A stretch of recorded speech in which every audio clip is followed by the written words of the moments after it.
32. Consider a battery made from one half cell that consists of a copper electrode in 1 molar CuSO4 solution and another half cell that consists of a lead electrode in 1 molar PbNO3 solution. So now we have this question right here. Letter A, it says, what is the standard cell potential for the battery? Good question. So before, in order to answer this question, we had to have found out the half reactions of the battery that's being discussed in this question. Now, I took note as to what metals we were talking about.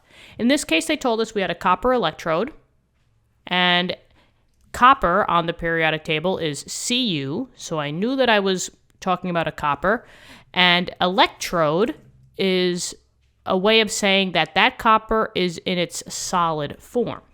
So I know that I had to look at my copper half reactions, and on the other side, they told me that I had a lead electrode. So lead is Pb, and maybe if I can, I'll just draw this out like here. Lead is Pb, and since they said electrode, I know that I'm dealing with the solid.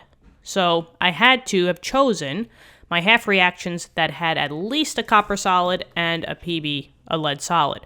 And just know that in these half reactions, the copper was a solid here, and the lead was also a solid. If there's no charge, that means that they're in their solid form.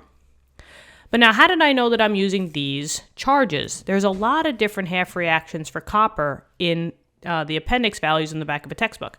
Well, that comes now from what this is, right? They told me that I'm in a CuSO4 solution, so I could basically break this ionic compound down to find out what the charge was. Now, right now, it seems that for every 1 copper, there was 1 sulfate. Remember, SO4 is a polyatomic ion. So if I crisscross those charges 1 to 1, it tells me that copper was a +1 charge and sulfate was a -1. However, remember, sulfate is always a -2 charge. So we have to basically take this simplified version and make it unsimplified.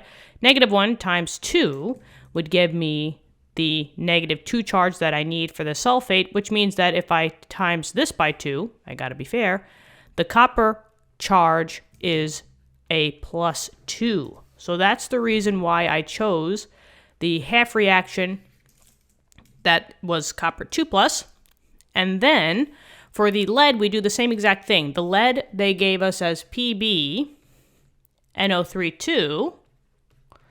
I can use those subscripts. There is 1 lead and 2 nitrates. The 1 crisscrosses up, telling me that the nitrate, NO3, was a -1 charge, and the 2 crisscrosses up, telling me that the lead was a +2. And nitrate is always a -1 charge, so if this checks out, this has to check out as well. And that's why I chose the Cu2+ half reaction and the Pb2+ half reaction with their electrodes, their solids. So now, when we're talking about standard cell potential, standard means that you can use the values in the back of the textbook. Hence why these numbers are here. And I chose the half reactions because of the reasonings before. Cell potential is a E cell. And if it's standard, I'm just solving for that little notched E cell. This little notch up here means that it's under standard conditions. Now, what formula goes with a standard cell potential when you're given the cell potentials for the half reactions? Yeah, you guessed it. It's this formula right here, right? It's E cell. The standard cell potential equals the cell potential of the cathode minus the cell potential of the anode. Now, here's the thing, guys, because which one of these is the cathode and which one of these is the anode?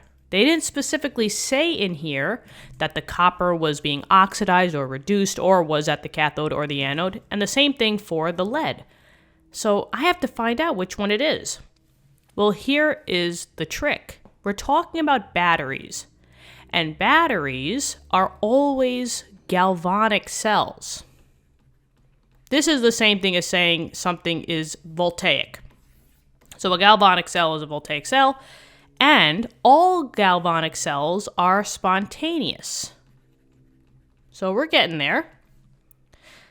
So if you have a galvanic cell, aka a battery, and it's spontaneous, the E cell value should be a positive number.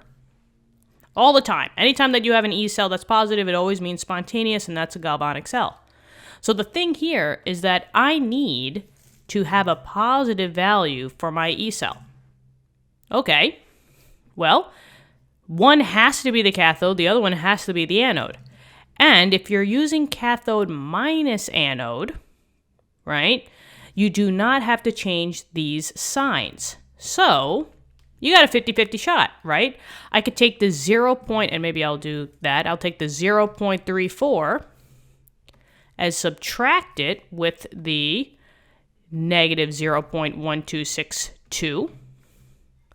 Or it's the other way around, right? I'm trying to look for a positive value, and maybe it's the negative 0.1262 minus a 0.34. Generally speaking, one way, hold on, this shouldn't have been red, this should have been blue.